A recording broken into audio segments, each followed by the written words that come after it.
Uriel Kamihachi é um estudante que está tentando entrar na faculdade de medicina. Depois de ser acolhido pelo sacerdote-chefe, ele descobre que precisa casar com uma das 3 irmãs sacerdotisas se quiser dar ao santuário Amagami, que é para onde ele está indo nesse exato momento. Segundo Uriel, a união matrimonial é uma das conexões que entrelaçam os humanos, como se fosse uma conexão do destino, como ocorre com amigos, familiares e também com a nova vida que ele vai começar agora. Enquanto ele entra no santuário com o nariz enfiado no livro, 2 visitantes comentam entre si que esse garoto deve estar rezando para passar em alguma prova, mas Uriel tá longe de querer depender de divindades para conquistar seus objetivos, porque nem ao menos acredita nelas. Ao abrir a porta e chamar por alguém, o jovem não escuta nenhuma resposta, por isso cruza os cômodos da casa em busca de alguma alma viva que pudesse receber ele. Teoricamente, o sacerdote-chefe deve ser bem velho, então pode ser que ele não consiga ouvir de longe, mas conforme andava pela instalação, Uriel acaba escutando vozes femininas por trás de uma porta e desiste de abrir a porta para não ser visto como um tarado. Mas foi só o rapaz pensar isso que 3 donzelas dão as caras sem uma grande quantidade de roupas. Uma delas oferece a mão pro garoto porque ele caiu para trás com um susto, mas como não tiveram resposta, as garotas voltam pro quarto. Então Uriel decide fingir que não viu nada. Entretanto, as garotas voltam vestidas e a ruiva tá louca para se vingar da atitude do insolente, atirando sal em cima do cara para purificar ele. A garota de cabelo preto acha que elas deveriam cuidar do garoto porque ele tá sangrando, e a de cabelo azul fica surpresa por ainda ter gente que sangra pelo nariz quando se assusta. Logo passado o susto inicial, os 4 se reúnem, e Uriel explica que vai começar a morar ali a partir de hoje e diz que é um prazer conhecer as sacerdotisas. A ruiva quer saber se o prazer dele foi espionar pobres donzelas se trocando, e por mais que o garoto justificasse que foi sem querer, ela não baixa a bola e continua furiosa. Deixando isso de lado, ele questiona onde está o sacerdote superior. Então a morena, visivelmente a mais receptiva, informa que ele só virá amanhã e se apresenta como Yae Amagami, e garante que o rapaz pode contar com ela, porque ela é a mais velha dali com 20 anos. A de cabelo azul comenta que Yae pode até ser a mais velha, mas também a mais infantil. Por outro lado, já que é a mais nova, a Sahi Amagami espera ser mimada pelo garoto e tratada como uma irmãzinha mais nova porque tem só 14 anos. Por último, Yuna Amagami, no auge dos seus 17 anos, exclama que ainda não aceitou o invasor como um membro da família, porque não gosta da ideia de homens morando ali. Uriel não se importa com a opinião da garota, porque ele veio para estudar e não para ficar brincando de casinha. Com seu livro de vocabulário de inglês, ele só quer ter seu espaço para focar na leitura, nada mais. Já que assim, Yuna se levanta e promete que vai ficar de olho no forasteiro, e diz que é bom que ele se comporte, se quiser comer. Aliás, ela erra o nome do garoto de propósito só para provocar ele, deixando o cara bravo. Em seguida, Yae mostra o quarto do novo morador após limpá-lo pessoalmente, embora o armário esteja uma completa bagunça. Tentando arrancar o colchão futon do fundo, a garota acaba deixando as tranqueiras caírem sobre ela, então o rapaz acaba servindo de colchão pra moça. Quando Yuna chega pra ver que barulho foi esse, vê a irmã em cima da cara do maluco e decide punir ele na base da agressão por ser supostamente depravado. Após toda essa confusão, Uriel consegue um momento de sossego pra finalmente focar nos estudos. Mas parece que a Sahi não tá disposta a deixar o cara em paz. Ela acha que esse é o momento ideal para os dois se conhecerem melhor, mas Uriel manda ela sair de perto como se fosse um bicho. A Sahi perde a linha por se achar uma garota linda sendo enxotada por um cara, por isso questiona se ele realmente é um homem, mas como o homem não respondeu diretamente, ela procura alguma revista de mulher na mala do nobre rapaz, jogando as roupas no chão como se não houvesse amanhã. Uriel até tenta impedir, mas tropeça em uma das peças lançadas e acaba caindo em cima da garota. Yuna, é claro, abre a porta para ver o que tá rolando, e lá tava Uriel numa posição suspeita mais uma vez, então a ruiva dá mais uma surra no cara. Algum tempo depois, Uriel já não consegue mais se concentrar nos estudos, por isso decide lavar o rosto para dar uma renovada na alma. Ao atravessar o corredor, ele vê uma porta entreaberta e abre para ver se ainda tem alguém acordado. Lá dentro tava Yuna apagada no chão e sem cobertor. Quando a garota dá um espirro, ele decide cobrir ela, mas ela acorda no pior momento possível e acha que o cara tá em cima dela. Yuna se debate e chuta o coitado, fazendo ele cair em cima dela. A Sahi e Yae aparecem no quarto após acordarem com barulho, e já podemos imaginar que Uriel tá em cima da ruiva, mas ao contrário do que ela fez, as outras garotas fecham a porta e pedem desculpa por terem interrompido. Uriel tenta convencer as duas que foi um acidente, porém mais uma vez ele é ignorado. Depois de mais essa, os 4 se reúnem novamente, então Uriel pergunta o que Yuna tava fazendo acordada até essa hora, e aí responde que a irmã tava fazendo amuletos à mão, então a ruiva avisa que não vai deixar o cara encostar nos papéis, senão eles vão perder o poder sagrado. Uriel pergunta por que a garota se esforça tanto para fazer esses amuletos pros visitantes, se nem vai ganhar dinheiro com isso. Então ela explica que é natural para elas fazerem algo assim.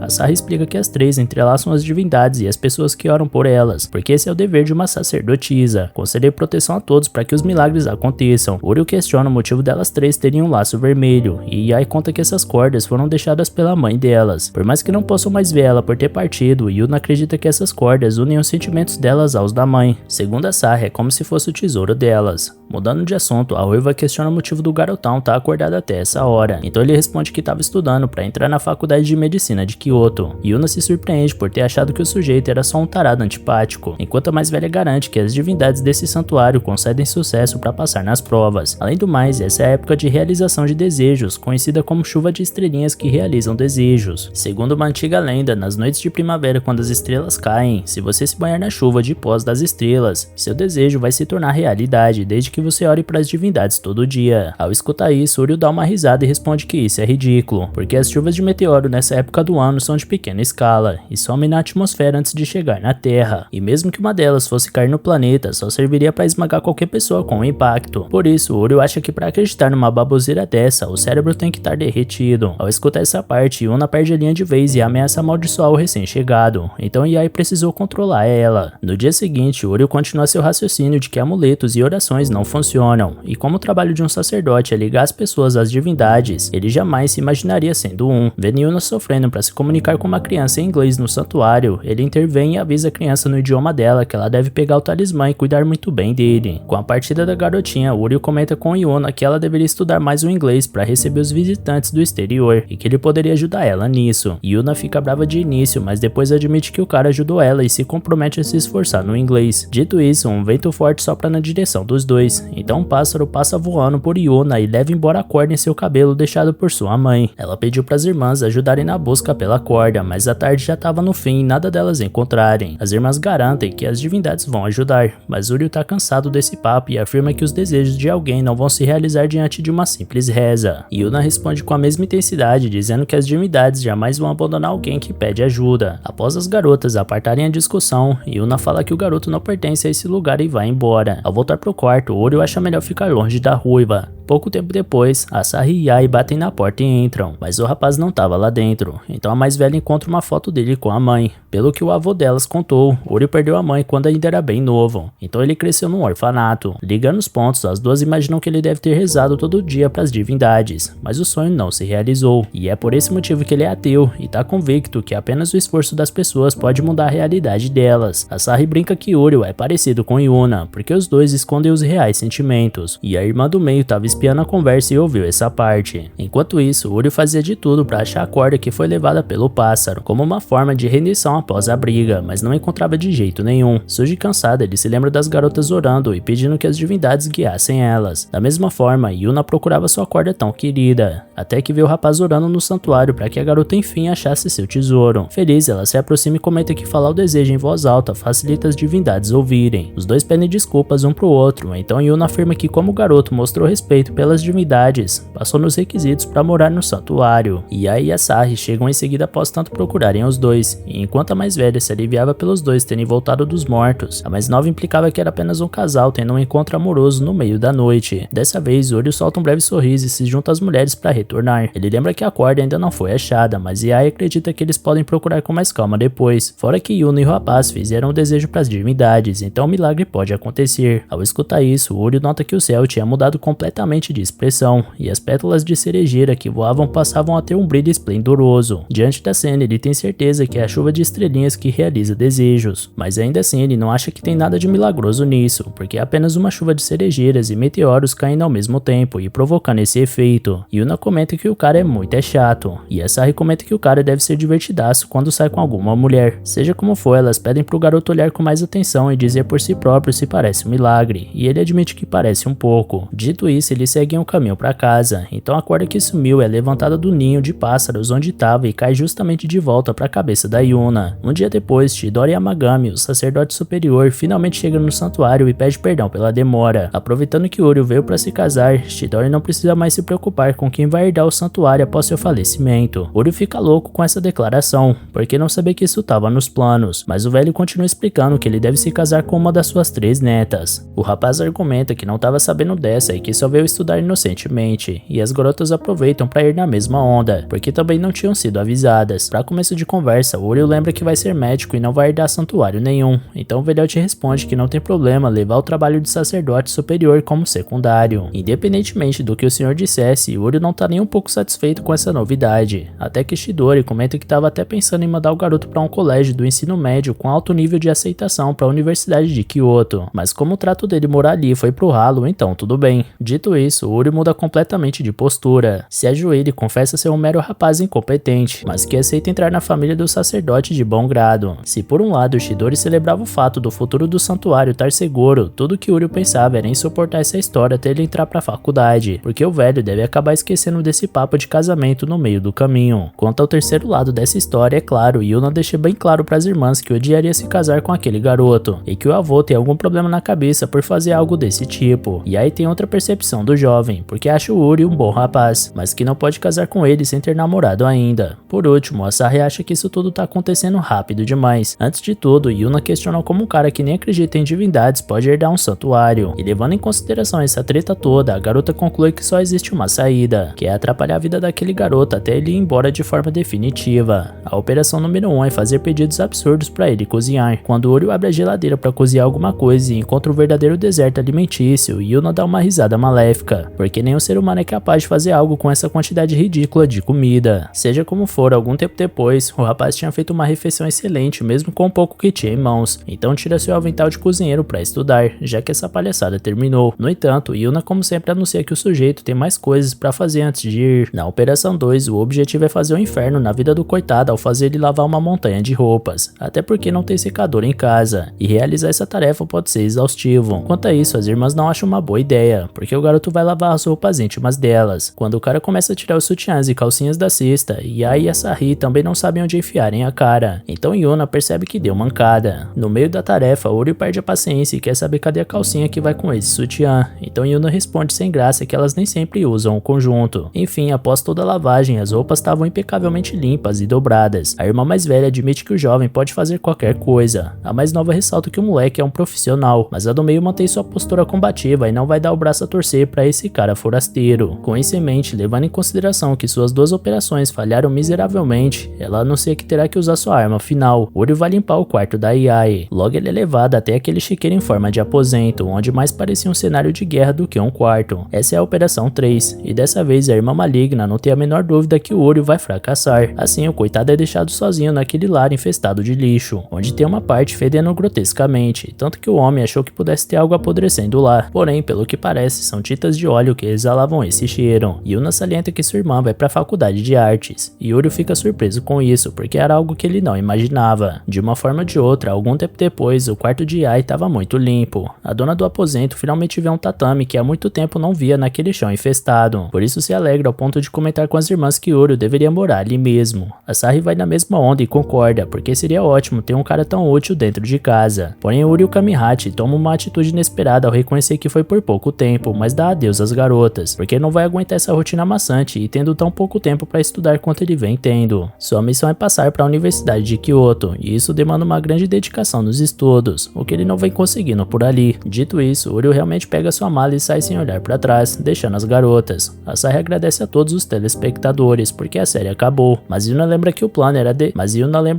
era esse desde o princípio, por isso agora já não adianta chorar pelo leite derramado. Mais tarde, já dentro do metrô, Uryu continua seus estudos com o inglês, então vemos que as três irmãs Amagami decidiram seguir o sujeito até ali, e foi a própria Yuna que tomou essa decisão, alegando que elas não podem perder um empregado tão eficiente. As três reparam que o cara tá sempre estudando em todo momento que pode, e elas se perguntam se ele quer tanto virar médico por causa da mãe. Assim, conforme o tempo passava e Uryu saía do metrô, lá estava o trio Ternura do Japão logo atrás, acompanhando o carapaço do estudante. No início de tarde, onde o céu ameaçava chover a qualquer instante, Uryu seguia até um local mais afastado do centro, com uma estrada de barro e árvores ao redor. Mais à frente, corvos infestavam o telhado da casa onde o garoto entrou, e as irmãs passam a achar que entraram num filme de terror e nem perceberam. Yuna se sente mal mal por ter chutado o coitado e obrigado ele a vir morar ali, até que o próprio Ouro surge por trás da mocinha e pede perdão pela mansão estar tão arruinada. Yuna já vira atacando sal grosso pra cima do cara, e fica ainda mais desesperada ao ver que tem um monte de troço grudado nele. Então suas irmãs acalmam a apavorada ao explicar que é ninguém menos que Ouro e uma molecada. Os pivetes comentam sobre a diferença de tamanho entre as 3 comissões de frente, enquanto Ouro questiona o que essas garotas estão fazendo ali. Da mesma forma, uma mulher com roupa de médica, chamada Mahiro Anekoji, surge brincando sobre o fato de Ouro parecer um garanhão com essa mulherada toda em volta. Então Ouro pede pra ela parar de gracinha por enquanto. Na verdade, eles estão no lado ativo Kiseki, e Mahiro é a responsável pelo local. De forma genuína, a mulher agradece do fundo do coração pelas 3 garotas terem aceitado Ouro, e pede pra cuidarem dele muito bem. Então elas sorriem sem jeito, porque a realidade foi bem diferente. Inclusive, Mahiro comenta que chegou a pensar que as 3 são bonitas demais pra casar com Ouro, até porque tudo que o cara faz é estudar e só estudar, o que é bem chato, mas de vez em quando ele consegue ser fofo. Desde criança ele sempre copia o que a médica faz, até na vontade de entrar na Universidade de Tóquio. Nessa hora, Ouro perde a paciência e não quer mais saber da mulher falando da vida dele, além de deixar claro que jamais aceitaria se casar com essas garotas, ao contrário do que Mahiro tá insinuando. Por fim, ele ia deixar claro que nunca mais vai pisar naquele santuário. Porém, Mahiro tapa a boca dele e lembra que o abençoado vai ter que sair do lado adotivo um dia, e que ela lutou muito pra achar um lugar que aceitasse ele, portanto é bom que ele se comporte direitinho. Asahi comenta que Mahiro é tão linda, enquanto Yae admira o fato dela tratar Ouro tão bem. 2 crianças mostram aves feitas de dobradura pro Ouro, então uma garota chamada Shihari Tsuruyama explica que elas estão dobrando 1000 desses. Ouro explica que é uma amiga de infância dele que morava por ali antigamente. Yae diz que é um prazer conhecer ela, enquanto Asahi comenta abaixo que parece um homem, e Yuna reclama da falta de educação da caçula. Shirari dá uma risada e responde que as 3 são engraçadas, ao passo que uma criança mostra outra dobradura pras garotas e diz que vai dar pra mãe. Como estão num lar adotivo, elas ficam confusas com isso, então a responsável pela instituição explica que esse é um lar para crianças, cujos pais estão com doenças e machucados que torna difícil deles cuidarem dos filhos. Shirari complementa que é por essa razão que elas estão fazendo 1000 aves de papel com as crianças, para elas darem para suas famílias. As irmãs Amagami ficam felizes com essa iniciativa, ao contrário de Ouro, que acha que fazer tanto amuleto da sorte que não funciona é pura perda de tempo. Dessa vez, Yuna bate a mão na mesa e não ignora o que foi dito pelo rapaz, porque dentre todos os amuletos da sorte, os 1000 grows de dobradura são especiais. De qualquer forma, ela diz pra garotada ignorar esse bobalhão e continuar dobrando. Mahiro comenta com Ouro que essas garotas são realmente boas, mas ele discorda completamente. Logo as irmãs decidem ajudar a criançada a fazer as dobraduras, embora Asahi não se dê muito bem com esse tipo de atividade. Por outro lado, Yae fez uma verdadeira obra de arte, enquanto Yuna não estava nem na metade. As crianças puxam Ouro pra dizer que nesse ritmo, elas não vão conseguir terminar os grows a tempo, então o cara chuta o balde e cede a pressão pra ajudar também. Dentro de pouco tempo, o sujeito tinha feito uma penca de grows com uma eficiência inacreditável, e todas as crianças ficam alegres com isso, embora uma delas questione se de fato esses amuletos da sorte vão funcionar. Ao escutar isso, Ouro é jogado pra uma memória de quando fez esse amuleto pra sua mãe. Com essa lembrança em mente, ele pega os grows montados e garante pro garotinho que o amuleto vai funcionar, porque quando o médico ver isso, ele vai perceber que precisa se esforçar muito pra cuidar da mamãe e do papai de cada um aqui presente. Nisso, Mahiro ressalta que Ouro também fez milhares de grows pra mãe dele, então sabe como as crianças se sentem melhor do que ninguém. Com isso, Yae deduz que é por causa delas que Ouro quer se tornar médico, então Shirari complementa que o rapaz sempre foi gentil assim, embora seja meio rude às vezes. Dito isso, a médica pede para as 3 Amagami cuidarem muito bem desse jovem. Com o passar das horas, as irmãs passam a tarde inteira no lar adotivo. Como a médica fez questão de perguntar, Ouro explicou que foi embora do santuário porque aquelas 3 passaram 1000 tarefas para ele fazer, então não dava tempo de estudar.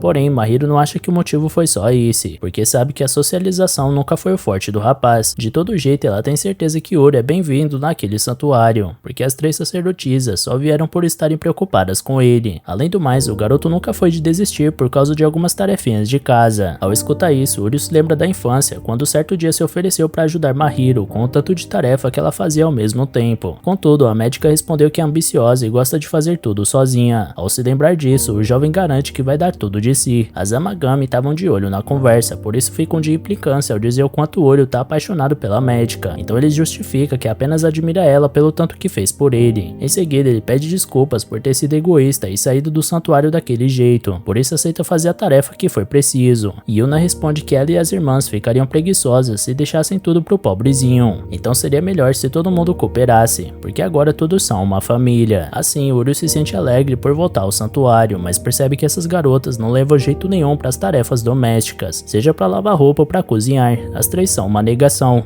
Por isso ele percebe que vai cair tudo nas costas dele. Chidori chega e se mostra feliz por Ori estar se tornando o líder da casa. Depois anuncia que o jovem vai participar de uma reunião de casamento arranjado com cada uma das suas netas. E galera, regaça aí no like aqui embaixo e comenta no vídeo pra incentivar a gente ainda mais a trazer continuação desse anime, beleza? Valeu galera, se cuidem!